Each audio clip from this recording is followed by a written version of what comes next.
Selamat datang di channel Kinawi Krama. Assalamualaikum warahmatullahi wabarakatuh. Om Swastiastu. Salam kebajikan untuk kita semua. Rahayu, Rahayu, Rahayu. Pada kesempatan yang baik ini tak lupa saya senantiasa selalu mendoakan sedulur dan panjenengan semua. Semoga selalu diberi kesehatan dan kelimpahan rezeki. Amin. Pada video kali ini saya akan membahas tentang sejarah dan asal-usul ajian jaran goyang, yang terkenal ilmu pengasihan tingkat tinggi. Siapapun yang terkena ajian jaran goyang konon katanya tak bisa lepas begitu saja dari pengaruh ilmu tersebut. Tapi sebelum lanjut alangkah baiknya untuk yang belum subscribe silahkan subscribe, like, komen dan aktifkan tombol lonceng notifikasinya agar silaturahmi ini tetap terjalin. Dan saya sebagai pembuat konten tidak sedikit pun untuk menganjurkan kalian semua untuk melakukan ritual ajian jaran goyang terlebih untuk suatu tujuan yang tidak baik, karena hukum alam dan karma pasti berlaku. Dan video ini saya buat hanya untuk mengenalkan apa itu ajian jaran goyang beserta asal-usulnya. Sejarah singkat ajian pelet jaran goyang berawal dari Raden Kumboyono. Di tanah Jawa, mulai dari ujung barat sampai dengan timur, ilmu pelet yang satu ini tergolong ilmu pengasihan tingkat tinggi yang konon sudah ada dan dikuasai oleh beberapa tokoh sakti. Jika kita mau merunut pada tutur yang berkembang di tengah-tengah masyarakat, sejatinya, ilmu pelet jaran goyang ini bersumber dari cerita pewayangan yang sengaja diubah oleh para pujangga bermula. Ajian jaran goyang ini adalah milik Raden Kumboyono, tokoh sakti yang akhirnya lebih dikenal dengan sebutan Resi Duma. Resi Duma adalah guru tata pemerintahan, sastra sampai dengan olah senjata bagi keluarga besar Barata yang akhirnya terpecah menjadi dua, keluarga Pandawa dan Kurawa. Kisah Mahabharata mencatat, Resi Duma yang demikian sakti serta ahli dalam strategi peperangan ini mempunyai peran yang tidak kecil dalam hidup dan kehidupan keluarga besar Barata. Sampai pada akhirnya, Kresna, titisan Dewa Wisnu memberikan wejangan khusus Bhagawan Gita kepada Arjuna, murid kesayangan Resi Duma dari keluarga Pandawa ketika perang besar Barata Yuda berlangsung. Pada kisah Mahabharata gaya Jawa Resi Duma digambarkan sebagai sosok yang selalu berbuat, berkata dan berpikir kurang baik dan selalu berusaha mencelakakan keluarga Pandawa. Namun berbeda dengan Mahabharata gaya India, pada zamannya, tokoh yang satu ini merupakan sosok panutan bagi seluruh penduduk negeri. Sebagai seorang pendeta atau seorang pemuka agama, maka, secara umum ia merupakan sosok yang seharusnya bisa menjadi panutan bagi para murid dan pengikutnya. Secara tegas dapat dikatakan, pendeta adalah seorang guru yang bisa menuntun anak didiknya dan masyarakat sekitarnya untuk menjadi lebih baik. Terlepas dari silang pendapat tentang perilaku Raden Kumboyono atau Resi Duma, pada suatu cerita, ternyata, ia memiliki suatu kisah cinta yang tak kalah menarik untuk disimak. Betapa tidak, wajahnya yang tampan dan kesaktiannya yang di atas rata-rata manusia, ternyata tak membuat Batara Guru atau Sang Hyang Jagat Girinata menyetujui ketika Raden Kumboyono menyatakan keinginannya untuk menyunting putri sematawayangnya sekaligus bidadari yang bernama Betari Wilutomo. Secara tegas, Batara Guru menolak dan tidak memberikan restu terhadap hubungan Raden Kumboyono dengan Betari Wilutomo. Bukannya mundur, Raden Kumboyono malah semakin nekat untuk membuktikan dan menunjukkan cintanya kepada sang pujaan hati, yaitu Betari Wilutomo. Karena peringatannya diabaikan, akhirnya, Sang Hyang Jagat Girinata pun marah dan mengeluarkan kata-kata berikut ini. Kelakuan Andika tidak mencerminkan watak manusia, tetapi lebih mirip dengan kuda sembrani.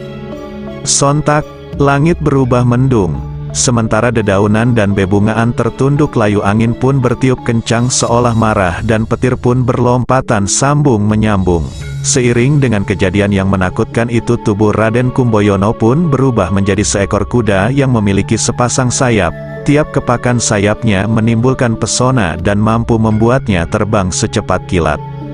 Alih-alih benci atau jijik, cinta yang tumbuh di dalam hati Betari Wilutomo sontak menjadi kian berkobar-kobar.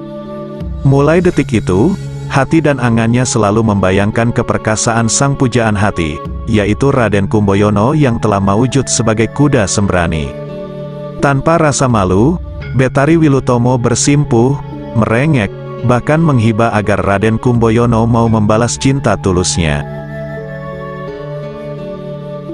Betapa tidak, tak ada yang menyangka jika Raden Kumboyono yang telah maujud sebagai kuda sembrani tersebut memiliki suatu aji pengasihan yang sangat dahsyat, yaitu yang dikenal dengan ajian jaran goyang. Boleh dikata, sampai dengan video ini dibuat, dalam dunia spiritual, kedahsyatan ajian jaran goyang ini seolah tak luntur dimakan waktu.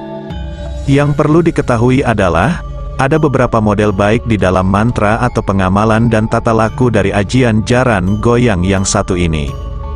Di Jawa Timur, mantra atau pengamalan ajian jaran goyang masih sebagaimana yang ada atau belum tercampur dengan pengaruh agama Islam, sedang model ajian jaran goyang di Jawa Tengah, pengamalannya mulai tercampur dengan pengaruh agama Islam yang pada akhir pengamalan terdapat kalimat, saking karsalan penguasaning Gusti Allah.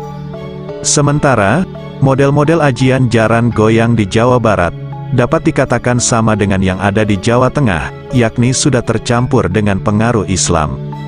Adapun, tata laku yang harus dijalankan bagi orang yang ingin menguasai ajian jaran goyang ini adalah sebagai berikut.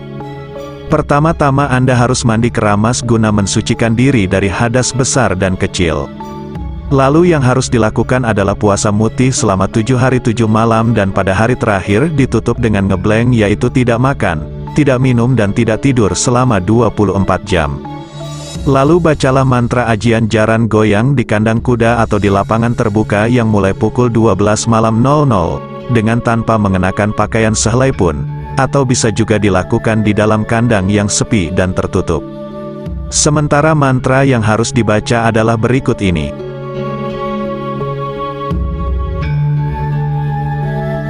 Kemudian jika Anda ingin menyadarkan dia dari pengaruh jaran goyang yang Anda berikan, maka berikut mantra dan doa penawar ajian jaran goyang.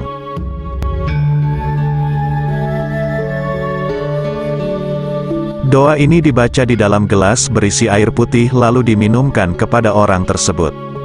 Yang harus selalu diingat adalah, pada saat melakukan ritual ajian jaran goyang, si pelaku wajib mampu menguasai diri dan tidak merasa takut barang sedikit pun, mengingat tata laku yang tidak mudah dan bakal banyak mendapatkan godaan dari rijalul goib, pedanyangan, serta bangsa lelembut yang berusaha menggagalkan prosesi ritual tersebut. Biasanya, si pelaku akan mendengar suara ringkik atau derap kaki kuda yang dipercaya akibat dari kehadiran sosok gaib kuda sembrani jelmaan Raden Kumboyono. Lelaku lain juga dapat menghadirkan rupa atau bayangan orang yang dimaksud, namun lain guru lain pula cara lelakunya. Selanjutnya, apabila jari jemari tangan mulai terasa dingin dan kaku, itu merupakan salah satu pertanda hodam yang terdapat pada ilmu tersebut sudah mulai masuk dan menyatu ke dalam tubuh melalui jalan nadi. Jika sudah begitu, biasanya, dalam hitungan jam, maka, orang yang dituju akan bergegas datang atau menghubungi si pelaku ritual. Demikianlah tadi pembahasan singkat tentang asal-usul ajian pelet tingkat tinggi yaitu jaran goyang. Semoga video ini bisa menambah wawasan dan pengetahuan kita semua. Semoga bermanfaat. Terima kasih sudah menyempatkan untuk menonton video ini. Sampai jumpa dengan video berikutnya.